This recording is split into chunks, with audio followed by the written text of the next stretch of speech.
and if my thumbnails actually help with my views. And the answer is, yeah, they do. So I'm gonna show you how I do it. But before that, let me explain something real quick.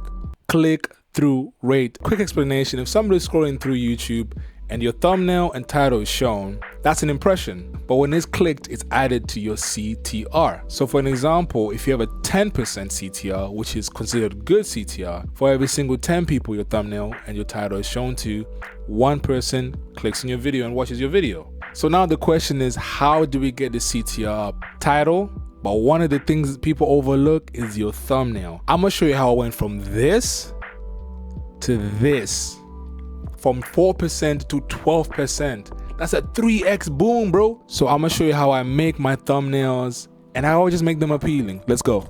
Before we start the video though, make sure you like, subscribe, and do all of that. You know what I'm saying? Helps out a lot. So here is what I use to make my thumbnails. Canva. Canva is so dope when it comes to making my thumbnails, and I'm gonna show you how I do my thumbnails real quick. So let's just say we do like a Drake type beat, right? What I usually do, I just go on Google Images or Pinterest. Pinterest is so dope for some stuff, right? So we'll grab this one, right? Copy this one, and then we're gonna paste it here. Simple thing I'll do is I will enlarge this picture like this, and then make that my background photo like this, right? Like that. What I'll do is I will actually edit the photo. I'll go on effects and I'll go on blur. And then I just go whole image and just make it to the, to where you can't really, like where it doesn't stand out too much, but it's still there. What I actually want to do is I want to grab something like a frame. Something like this, sound like this. So 445 by 445. Like this. Put that in the middle. And then the reason why I do this is so I can just reuse it, because with Canva you can do a thing where you just slap something in there, and if I want to do another type beat, I'll slap that in there, and then even here the background I just do something like that. So that's why I want to use a frame, so I can just kind of change them whenever I want, and then it just makes the process so much faster. And then with this I can just go on edit photo once more, go on shadow, and I can even use a glow shadow. I can use when I use a drop shadow though, I prefer this.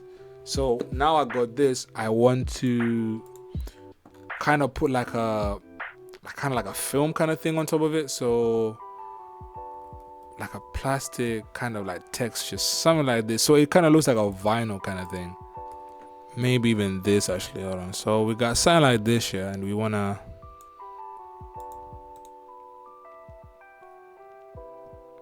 I'm gonna lock this, right? Otherwise it'll keep doing that. Put it like that. So we got that so far, right? And what we can do is we can add like a barcode. Just find whatever you feel like using. Smack it there, something like that. So I got my barcode, yeah. I'm going to ungroup this real quick, so I can send this layer backwards, so I can put it behind this layer real quick. I like to just do like a price tag like this. So something like this, yeah. We'll make that smaller. Before that we'll put like some little text on it, and then make that black. You know what I'm saying? Something like that. Then group that, and then we want to layer as well. Again, we want to send that backwards, so it's behind this. See, it's like behind that, so like that, boom. And now just to kind of give it a bit more texture, we can go on grain. You can put something like this. That's probably doing too much or whatever, but maybe on the edge like that. Maybe something like this over here on the corner. He's flipping 90 degrees here. Make it white instead. But also what we want to do is we want to play with the opacity. And if we go here on the transparency, just not make it too let's ungroup this again, because I want to slap that inside as well. Send backwards. It just feels better to me like that. You see, I could possibly do something like that, then grab the same thing, but I want to flip this. I want to flip this horizontally, so I add this, and then I'll flip it again vertically. So now I got my thumbnail. This thumbnail is a lot better than just these single pictures. I mean, so, you know, sometimes they work, you know what I mean, but I typically see that it works for the bigger type beat channels. But you want a bit of personality, you want a bit of character. But yeah, guys, thank you for watching. Please leave a like, subscribe, and if you guys want free loops, free royalty loops and stuff like that, in the description down below, you know what I'm saying, I got a whole loop kit service that I'm doing, you know what I'm saying. So please do check it out. It helps me out so much. And thank you guys for watching. And you know what, producers, come on guys, let's keep working, let's keep getting our bread, you know what I'm saying. So yo, let's get it.